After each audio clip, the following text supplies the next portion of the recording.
আসসালামু আলাইকুম। সংবাদের শুরুতেই থাকছে শিরোনাম। চীনকে পাশে পেল পাকিস্তান। পাকিস্তানের সঙ্গে উত্তেজনার মধ্যে পরীক্ষার মুখে ভারতের সামরিক বাহিনী। সন্ধ্যার মধ্যে 10 জেলার 60 কিলোমিটার বেগে ঝড়ের আশঙ্কা। ধর্ষকদের দৃষ্টান্তমূলক বিচারে সরকার বদ্ধপরিকর, আইন উপদেষ্টা।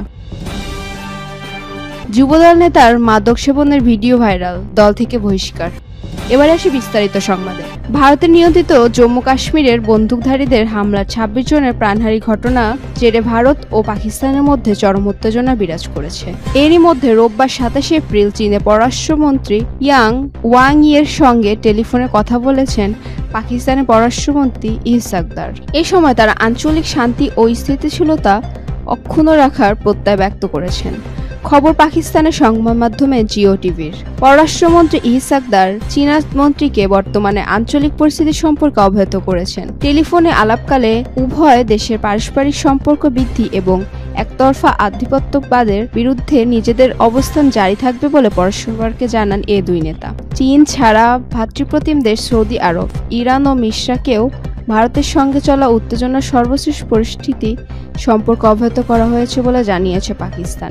দেশটির পররাষ্ট্র মন্ত্রণালয়ের এক বিবৃতিতে বলা হয়েছে, আঞ্চলিক স্থিতিশীলতা ও শান্তি রক্ষায় ইসলামাবাদের পাশে থাকবে বলে জানিয়েছে বেইজিং। চীন ও পাকিস্তানের এই অঞ্চলের শান্তি, নিরাপত্তা ও টেকসই উন্নয়ন সহ সর্বক্ষেত্রে গভীর সম্পর্ক ও সহযোগিতা অব্যাহত থাকবে। গত মঙ্গলবার কাশ্মীরের পেহেলগ্রামের বন্দুকধারীদের হামলায় 25 ভারতীয় ও এক নেপালি নাগরিকের প্রাণহানির ঘটনা পর ভারতের পক্ষ থেকে বুধবার বেশ কিছু কূটনৈতিক ব্যবস্থা নেওয়া হয়।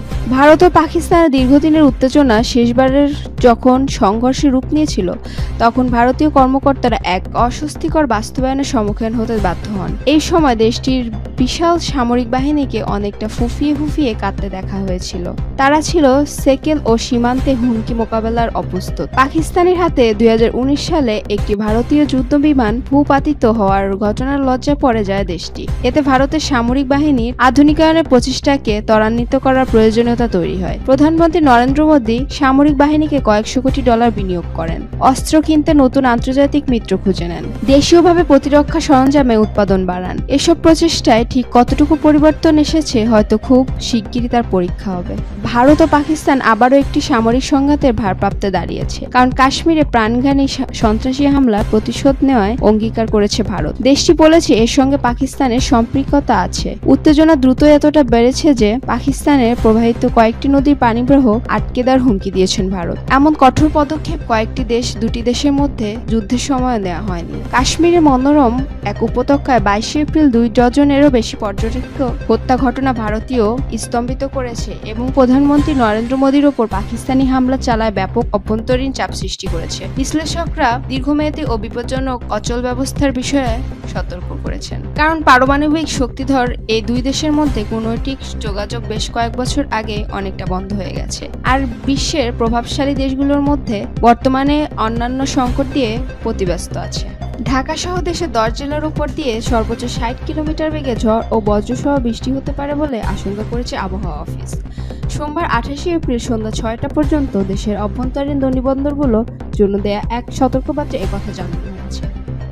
আবহাওয়াবিদ মোহাম্মদ হাফিজুর রহমানের স্বাক্ষরে করা বিজ্ঞপ্তিতে বলা হয়, রাজশাহী, পাবনা, যশোর, কুষ্টিয়া, ফরিদপুর, ঢাকা, ময়মনসিংহ, কুমিল্লা, নোয়াখালী এবং সিলেট জেলার উপর দিয়ে পশ্চিম অথবা উত্তর পশ্চিম দিক থেকে ঘন্টায় 45 থেকে 60 কিলোমিটার বেগে অস্থায়ীভাবে দমকা অথবা ঝড়ো হাওয়া বয়ে যেতে পারে। সেই সঙ্গে বৃষ্টি অথবা বজ্রসহ বৃষ্টি হতে পারে। তাই এসব এলাকায় নদীবন্দরগুলোকে 1 নম্বর সতর্ক দেখাতে বলা হয়েছে।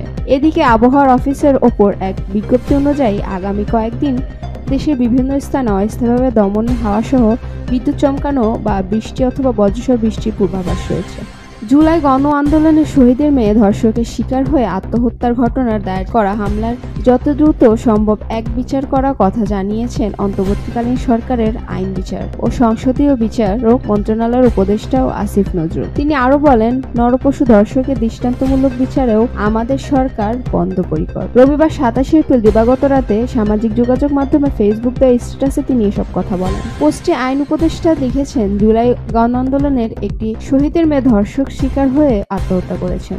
পটুয়াখালীর দুমকিতে গ্রামের বাড়ির বাবার পাশে তাকে দাফন দেওয়া হয়েছে। এই গভীর বেদনাময় ঘটনা আমাদের স্তম্ভ করেছে। আমরা যত দ্রুত সম্ভব এর বিচার করব। এই পৈশাচিক ধর্ষণের ঘটনার অভিযুক্ত 2 আসামি গ্রেফতার হয়েছে এবং বন্দী আছে। নেতাদের জামিনের খবরটি ভুল, তাদের ডিএনএ স্যাম্পল নেওয়া হয়েছে। পুলিশের সর্বোচ্চ কর্তৃপক্ষের কাছে খোঁজ নিয়েছি, তারা অল্প কয়েকদিনের মধ্যে চার্জশিট দিবেন বলেছেন। এরপরই বিচার শুরু হবে। সংশোধিত আইন অনুসারে বিচার শুরু 90 দিনের মধ্যে রায় প্রদান করার বাধ্যবাধকতা রয়েছে। তবে ডিএনএ স্যাম্পল অনুকূলে থাকলে এর অনেক আগে বিচার শেষ হওয়ার কথা। ফেসবুকে মাদক সেবনের ভিডিও ছড়িয়ে পড়ার পর মানিকগঞ্জ পৌর যুবদলের এক নেতাকে দল থেকে বহিষ্কার করা হয়েছে। বহিষ্কৃত এই নেতার নাম মোবারক হোসেন।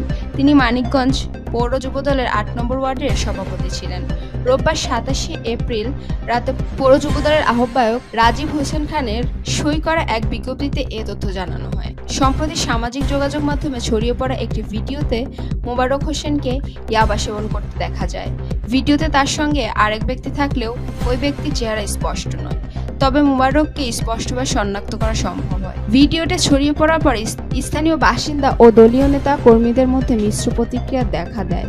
ঘটনা জানাজানির পর দলীয় শৃঙ্খলা ভঙ্গ ও অর্থনৈতিক কর্মকাণ্ডে জড়িয়ে থাকার অভিযোগে তাকে বহিষ্কার করা হয়। বহিষ্কারদেশে বলা হয়, অর্থনৈতিক কর্মকাণ্ডের সঙ্গে জড়িয়ে থাকার অভিযোগে মোবারক হোসেনকে যুবদলের প্রাথমিক সদস্যপদ সকল সাংগঠনিক পদ থেকে বহিষ্কার করা হলো। যুবদলের সকল পর্যায়ের নেতাকর্মীদের সঙ্গে তার সাংগঠনিক সম্পর্ক না রাখার নির্দেশ দেওয়া হলো।